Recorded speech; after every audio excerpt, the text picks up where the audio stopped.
Hey guys, and welcome back to Mega Man X for the Super Nintendo. So today we're going to take on our very last Maverick, Launch Octopus. Yes, so we've had to bid farewell to our random number generator, but anyway, let's get started. So we're going to try and defeat Launch Octopus, and depending how long that takes me, it shouldn't take too long. Then my plan is to go after all of the extra stuff that we didn't get on the way. And, you know, things like heart tanks and, I think we got all the sub-tanks, but, you know, some other Mega Man armor upgrades and things like that. So, yeah, it's going to be an episode where we get stuff done, for all preparation for the very last level. Or rather, the last series of levels. So this is Launch Octopus's stage, and as the name may imply, what with him being an octopus, the stage is mainly underwater. But you can see we start on this sort of beach thing, and then we just go further and further into the water. Now, the style of classic Mega Man, that's kind of annoying. You can jump a lot higher than you normally would in water, and if we combine that with a dash jump, we can go very far. But aside from that, though, it's a pretty normal level. We're going to be fighting a couple of mini-bosses along the way. So, this is the first appearance of this guy. I'm not exactly sure what he was weak to. I know he does have a weakness, though. And this first one isn't too bad, but the second time it's going to be getting a little bit more difficult. The boomerang cutter seems to do a pretty good job against him, just because it's quick, as we found actually with the mini-boss in Spark Mandrill's level. Now these fish right here, they eat you, but I've never really found the point. So, they will actually devour you, but they actually won't damage you. I really don't understand it. I guess they're going to try and drop you off over spikes or something, but they don't really do anything. I do really like the animation though when they explode. That is a pretty detailed little animation, I think. So you can see all the different particles of stuff that just kind of pop when they fall down. Okay, now this is a little bit harder, so hopefully... Oh, whoa! Oh dear. Okay. Yeah, so he can blow and suck, this guy. But, yeah, thankfully the boomerang cutter does a really spectacular job against him. I think in my last playthrough I was trying to use the Storm Tornado against him, but I wasn't really having much luck, unfortunately. Now, you can actually use these things over here to get propelled high into the air. If it comes back on, there we go. And you can jump in them, and then you can, you know, get to the surface, which will become important. Well, right here actually. So there's actually a little submarine up the top here, and we can actually jump onto it, and then start taking it apart. Might as well get out the boomerang cutter again. And okay, I didn't quite take it out. Chameleon Sting, what's an effective technique? Let's use the flamethrower. Yeah, so there we go, so that actually crashes the ship. We can see it actually crashes through a whole section of the ground, and that reveals a brand new area. And what awaits us down here? Well, one of these guys. Remember them from the junkyard in Flame Mammoth's area? Well, this is actually where we fight them. So, these guys are not the hardest things, but they are a bit frustrating because they can take a while. I do really like this mechanic though of how they're segmented body parts, and you kind of run along their body and shoot them in the back of the head and stuff like that. It's looks pretty cool at least. But they can take a little while to defeat. Oh dear. Oops. Okay, back here. So, yeah, so it's just a matter of taking down this guy. I'm not actually sure what his weakness is exactly. Let's try... Okay, no, that does nothing. Chameleon? Wait, this is one of the only times you can spam it. I'm not sure if it's actually effective against him, but I guess it does alright. Let's see, we need to keep our rolling shield because that is Launch Octopus's weakness. There we go, the Storm Tornado. No, no!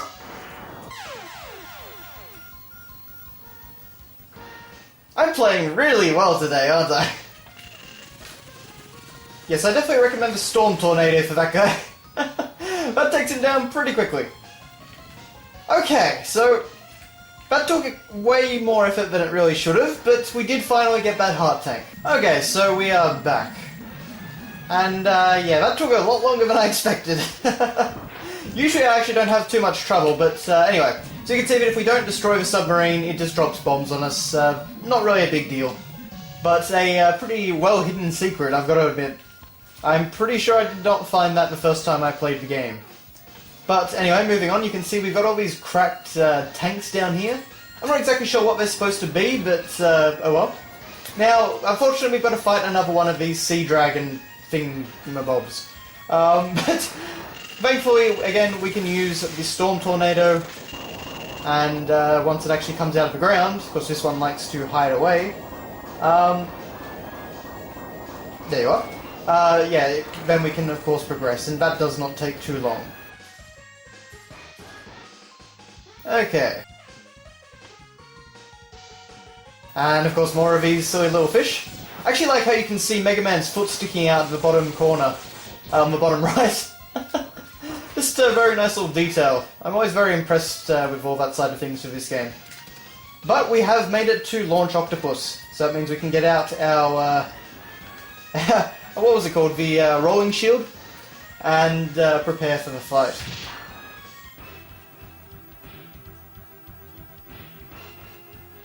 Now, Launch Octopus, in my opinion, is actually one of the harder things. I like how Launch Octopus does that little motion there of you're going down, Mega Man.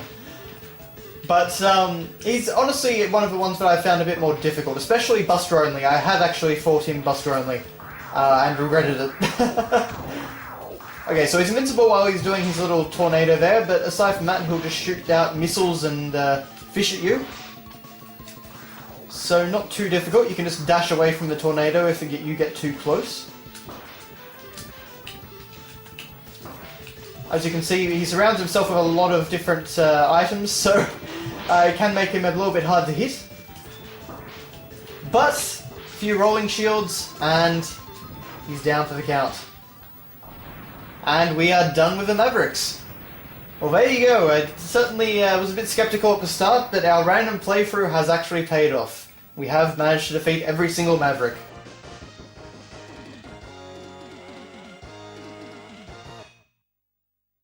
Mega Man feeling especially fabulous today in his pink.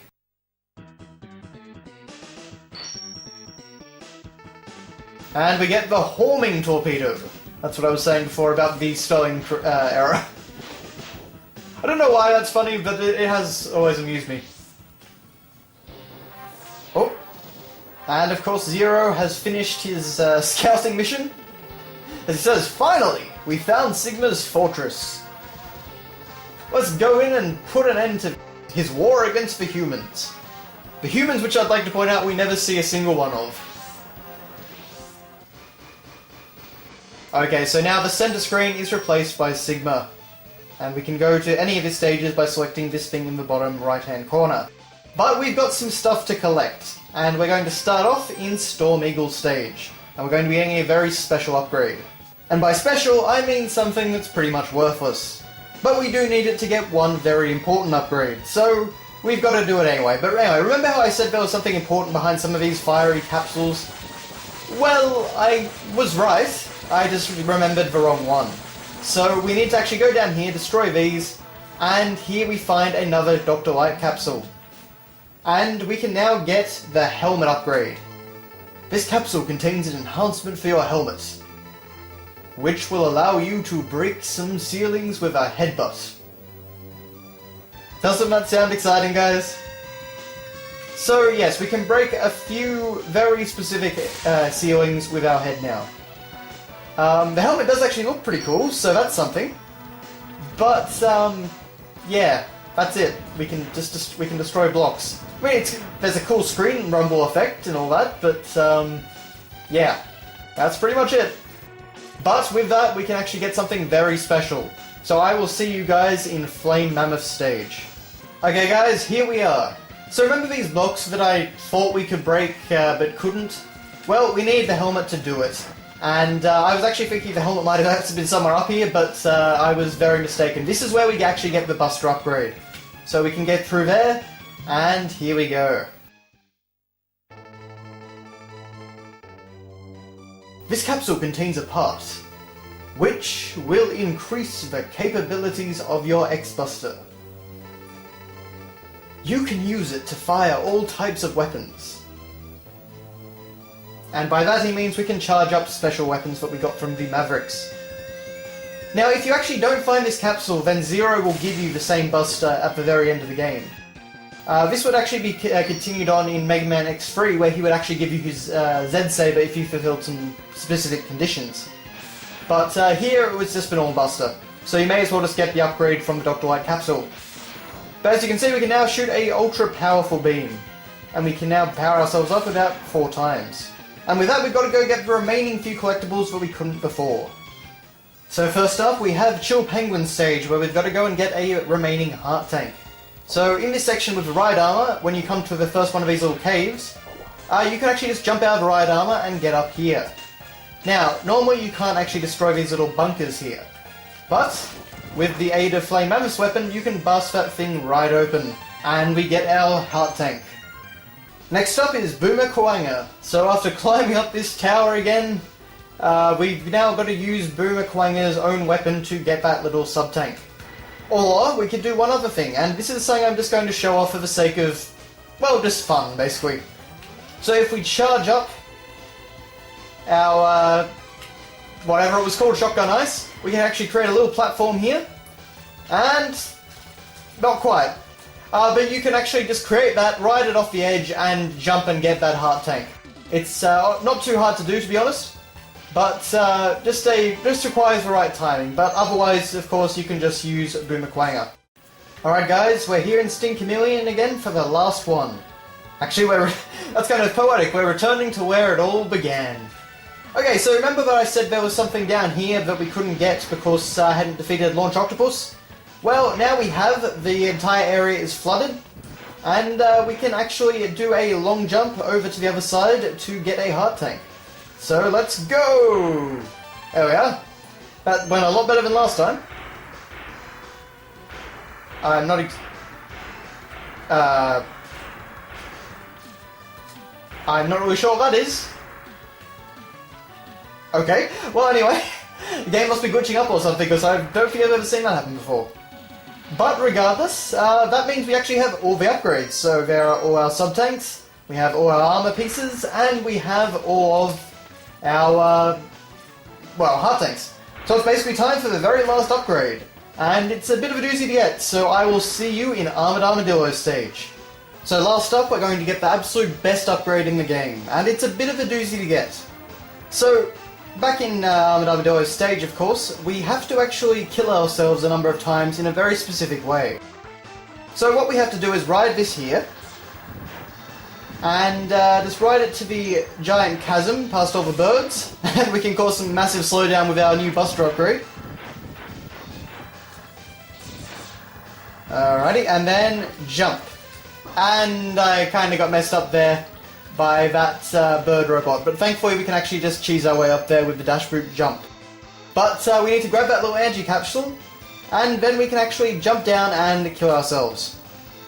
And we need to do that 5 times. So that means you're going to need to do some live grinding first. I would recommend, if you guys remember the bat that was at the very start of the level that I talked about and showed off for live grinding, I definitely recommend using that.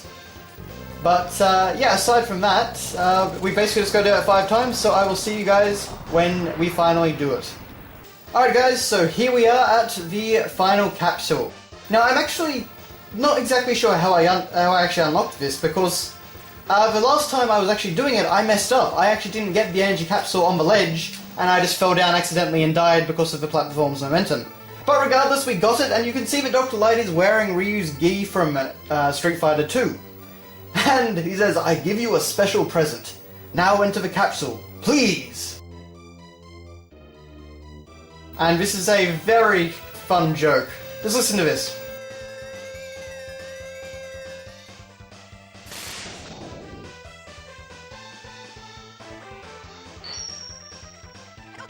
I love the fact that they actually snuck in a little, surprisingly good sounding actually, little Hadouken that Mega Man X says, so that's just a really nice touch. But yes, we can now actually perform the Street Fighter move Hadouken, just by doing the exact same movement we would in Street Fighter 2, so There we are. You can only do it while you've got full health, but it's a very handy trick because it can actually take out any enemy in one shot, except for the final boss.